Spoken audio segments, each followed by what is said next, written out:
Hey everybody, my name is David. I am the current managing editor for Eleutheria, the School of Divinity student journal here at Liberty.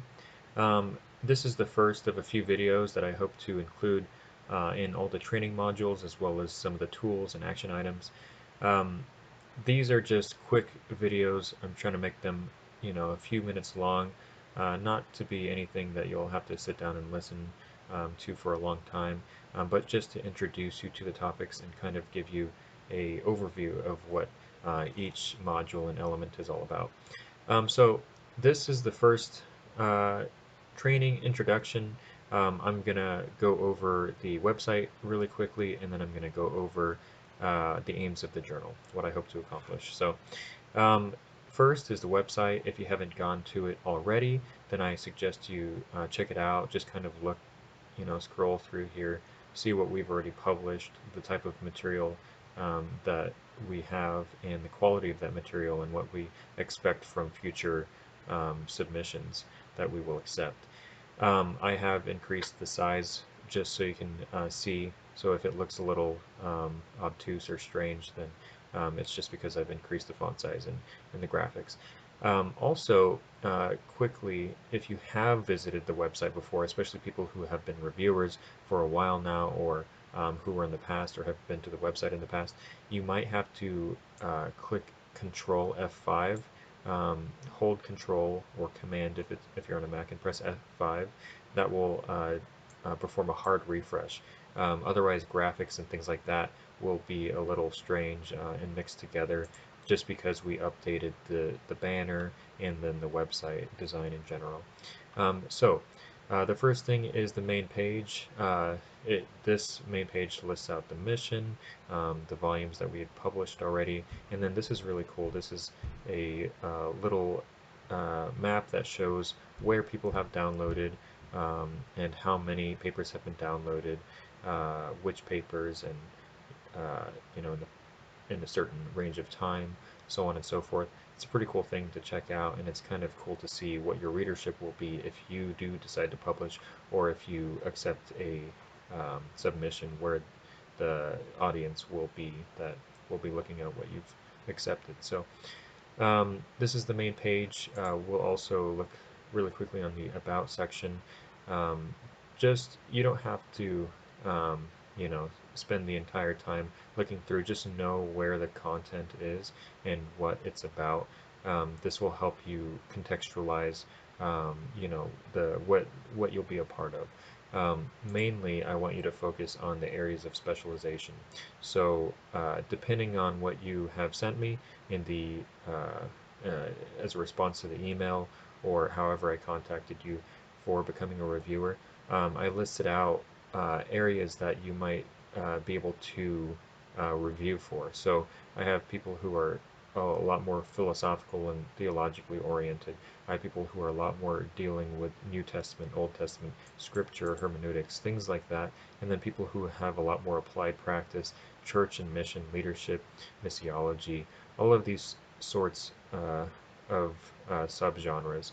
And so we're not going to put you in an area, have you review an article that is not in your field. We're going to try to avidly avoid that.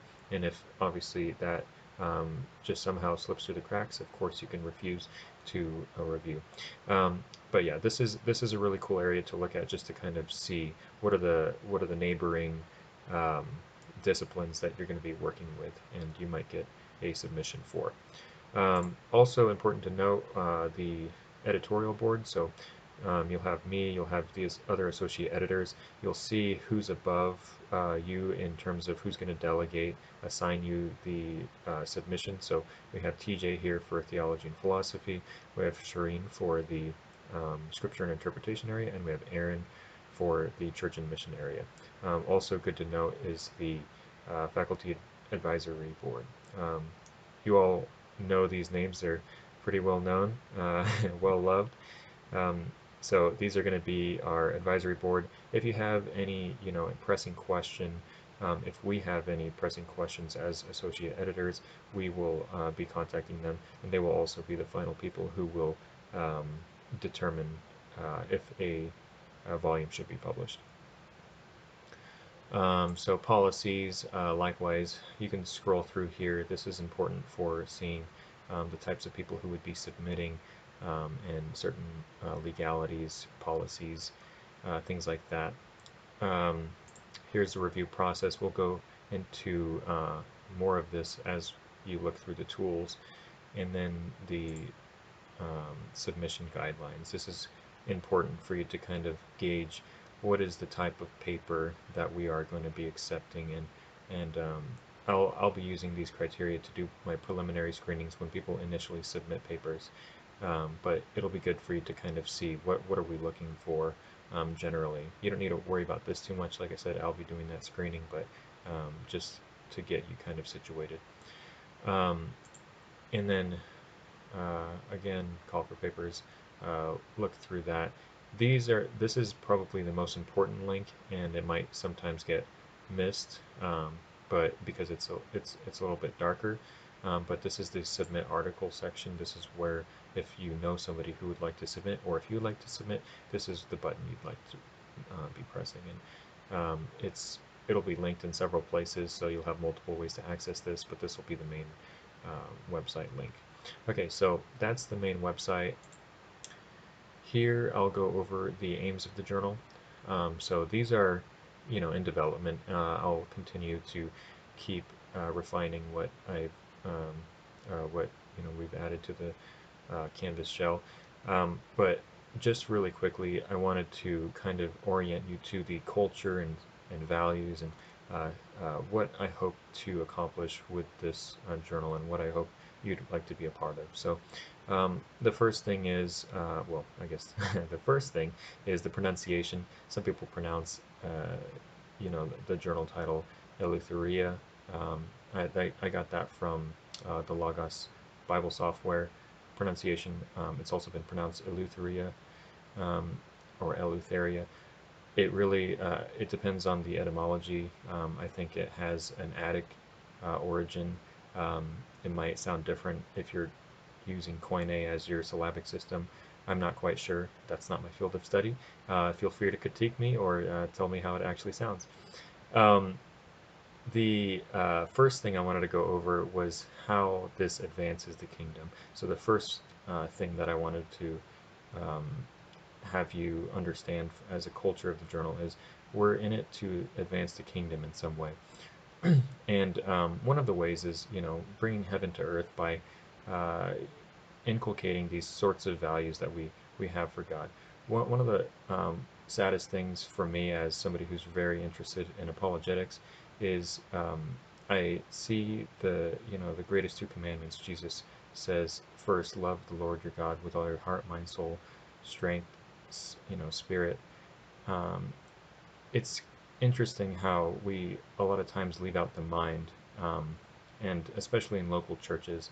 I don't want to say that for every church, but clearly there's churches that do it really well. But I do see a strong passion, loving the Lord with all your heart, with all your strength. People dedicate, do very great things, in the mission field, and but one of the things that I see lacking is loving God with all of our minds. So this is one of these inherent values that God has given us, a way to get closer to Him and be part of His story. And one of the tangible ways that we're doing this is through something like this journal, contributing to the scholarship. So that's one way of advancing the kingdom.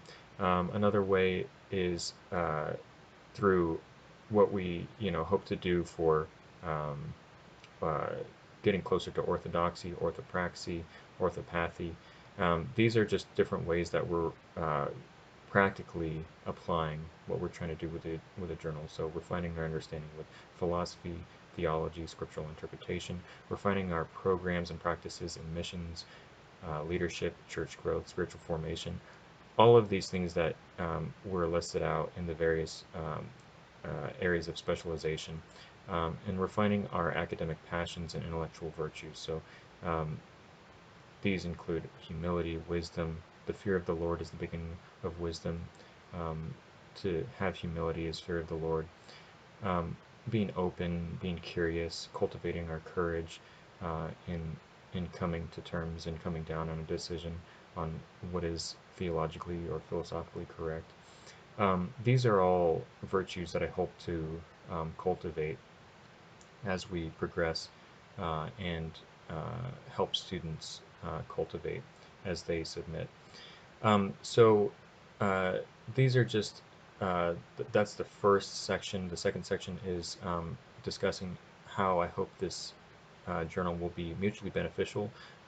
So beneficial for the reviewers, that's you, beneficial for the editors, that's us, and me, TJ, Shireen, and Aaron, and then benefits for the authors. So for you, for the reviewer, this is uh, something that will be helpful for looking at academic papers and articles in a different light, not just as somebody who consumes them and reads them or has to write them, but now you're reviewing it. So you're looking at it from a second order level, and you're able to get a new perspective on how you might write yourself, how you might change your writing style, or how you might even read articles, and you might even critique articles more as you read them, but you'll have a better understanding of the context of how that article was published and what the um, the reviewers for that journal were looking at, or the editors for that publication.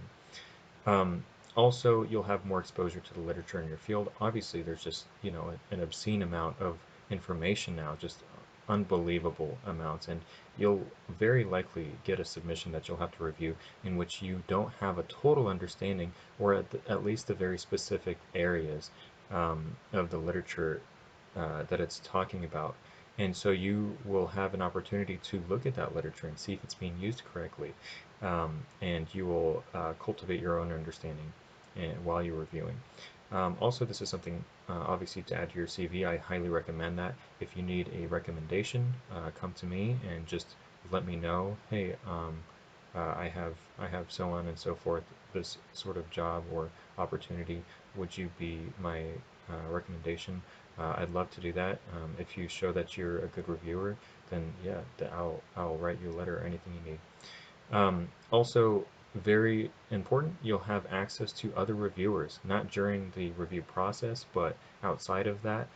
You'll be able to work with other reviewers in writing projects, pick their brains about different ideas.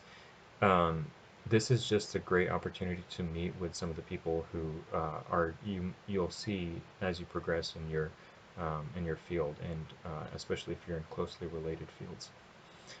So benefits for the editors. So it's going to be the same for us.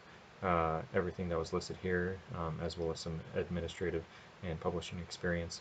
And then benefits for the authors. So the authors, the students who will be submitting, it'll be an opportunity for them to refine their writing and build credibility. And that's really what is a transition into the next topic. So that's servant reviewership, I'm calling it. It's like servant leadership, except in the way that you're a leader, you're specifically a reviewer. So what does that look like? Um, to be a servant reviewer means to me to not just tell somebody that their paper is great and they're, very, they're super intelligent, they're very smart, or hey, you didn't quite make it. It's not just that. It's helping the student, uh, but giving students tools to transform their work. So giving them transformative feedback, it's called. Feedback that will help them in the future. Even if they're amazing, there's some ways that they can do better. And then even if you reject a student's submission, it'll be an opportunity for them to learn how to help their writing style or their argumentation, or something like that for future submissions, and then also just help the entire field as we build the quality of individuals, because they will be the writers of the future, and they will cultivate the next generation. So you are really helping, in a long line of God's story, the quality of work that people in our fields will be putting out. So that's transformative feedback, and I want you to look at this opportunity as something that's like a ministry tool. So it's not just, as I said, accepting or rejecting, but it's really giving, doing ministry in an academic capacity. So as you do this, I'll give you more information on areas that you can suggest making a difference in writing style or argumentation in the tools section. In the charts and helps module, you'll see that there'll be much more information on how to do that there. But just know really quickly that you don't have to, when you're doing the reviewer form, you don't have to give exhaustive feedback. It's important to maybe see that the person um, is open to correction in certain areas and looking for very specific salient points that can be made that a person can change. Most people aren't ready to just read paragraphs of things, and you don't have time to write paragraphs of things for most of you that I know. So it's important to just make a few salient points when you are giving transformative feedback. And then, as I said, you can use, we have comparison charts, we have the rubric in the reviewer forum, and we have guides and sample papers that I'll be putting out. So I've taken up enough of your time in the introduction. You'll look through the other modules and see other videos, and hopefully this will those will be a little bit shorter than this one, but I'll talk to you next time.